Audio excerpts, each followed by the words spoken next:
Hello and welcome to this week's video. Most paintings don't fail because of colour, they fail because of value. In this week's video, I'll show you the 5 mistakes I see constantly using this yellow retriever painting as my demo. So let's jump straight in. First of all, let me show you my reference photo. This is an incredibly hard photo to paint simply because my values are so similar. If I turn it into black and white, you'll see what I mean. So the first mistake that I could easily make is thinking that everything lives in the midtones. Most oil paintings fail because artists paint safe values. They see a lighter yellow subject and play it safe. The result is they compress all the values into those middle ones, which causes the dog to look flat. However, even a light-coloured dog will have shadow pockets. My darker areas here are around the eye and this whole diagonal block here, including the ear, that is really quite dark. Notice that the light is hitting the top of the head and a lot of this area here is in the shadow. Making sure I get these values correct is really important for creating form, but getting them wrong will lead to a dog that doesn't read correctly. Big shape, small shape issues. This is one of the biggest traps you can fall into with this painting, simply because of the subtle value shifts in the structure of the face. So what do I mean by big shapes? Big shapes are the large, simple masses of value and colour that organise the entire painting. If you squint at your subject and most of the detail disappears, whatever is left, that's your big shapes. These big shapes are doing the heavy lifting. They establish the structure and the readability of the painting long before any detail goes in. If I get these wrong, no amount of detail will save my painting. So I must keep these big shapes in mind all throughout my painting. But when I start tackling those small shapes, this is where it can all start to go wrong. Small shapes don't exist on their own, they always live inside a bigger shape. Forgetting this hierarchy is where the problems begin to start. It is very easy to overemphasize these small shapes, and this is the first place my values will go awry. Notice how close those values are. Very often the eye deceives us by overcompensating for a small value change because what you're actually seeing is a temperature shift. I'll be honest, I fell into this trap myself with this painting. It took me several attempts to get this side of the face correct. But this is where I think the really interesting point is. Understanding art theory doesn't mean you won't make mistakes. You will, we all do. However, the difference is I knew I was out. I knew what I had done. I knew I had overemphasized my value in my small shapes and gone too light. That being said, it still took me a few attempts to get it right. The easiest way to fix this is to go back and re-establish those big shapes again and then have another go at the smaller shapes. No value hierarchy, everything competes. Put simply, my painting should contain areas of high contrast, which will help establish a focal point, medium contrast, this is the supporting areas, and low contrast. These will be the areas that are not so important.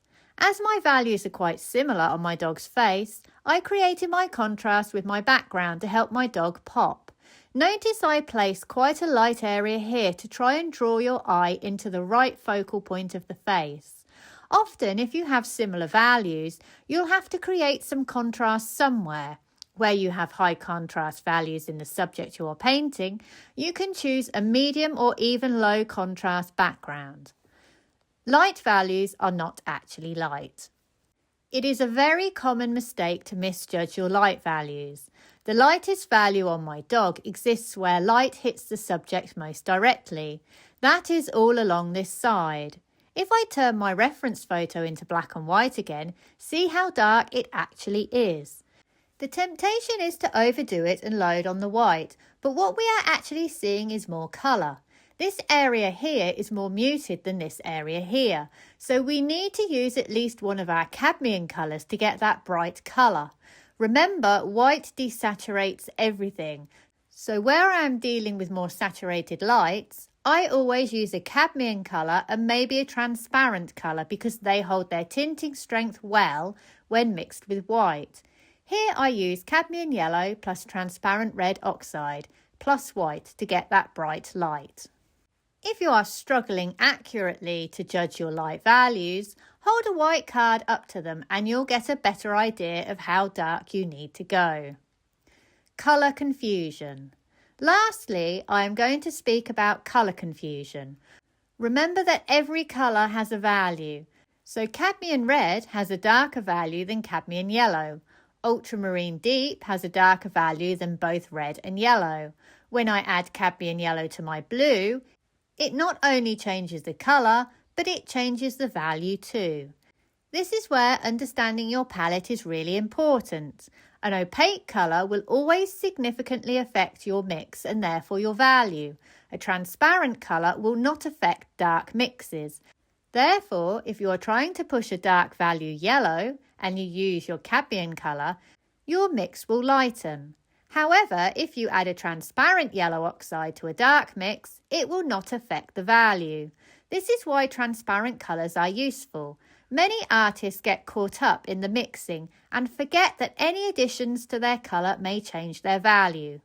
Furthermore, yellow dogs are tricky because so much of the mixing needs to be done in the neutrals, with shifts between warm and cool temperatures. Parts of this dog's fur are very similar in value, but the temperature is different. In an attempt to get these shifts, it is very easy to forget about the values. Briefly, let me show you the mixes I used to get the colours for this yellow retriever. Let's have a look at my palette. I am using cadmium yellow light, yellow ochre light, transparent yellow oxide, cadmium red, alizarin crimson, transparent red oxide, ultramarine deep and titanium zinc white. I have also mixed a few other colours. These are a black red and a black green. When I mix these two together, they give me my rich black. A red purple, 3 oranges and 2 other greens. I am working with the complementary colours of red and green, blue and orange. My green and blues are my cools, my red and oranges are my warms. Note that I can push my orange closer to a yellow orange, which is what I will end up doing. I rely very heavily on this colour for my base brown, which I can adjust with more yellow if I need to. It's very warm and saturated, so it is very likely I will be adjusting it throughout the painting. Notice that these 4 colours here are a similar value. They are all midtones. These 3 here are darker values. This one sits in between the 2. Notice also I have arranged them in temperature. My top line are my warms, my bottom line are my cools. This one should be up here, but I ran out of room. Starting with my base colour, if I want a dark warm value, I use these 2. If I want a dark cool value, I use either of these. If I want to just change the temperature but keep the value the same, I can use this green or this green if I add more yellow.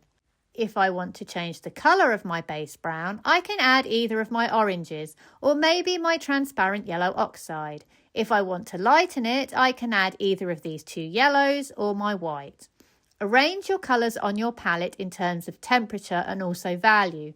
This will help you with your mixing. So those are the 5 value mistakes I see again and again in oil painting. What this yellow retriever really shows is that painting isn't mainly about colour, it's about organising your values.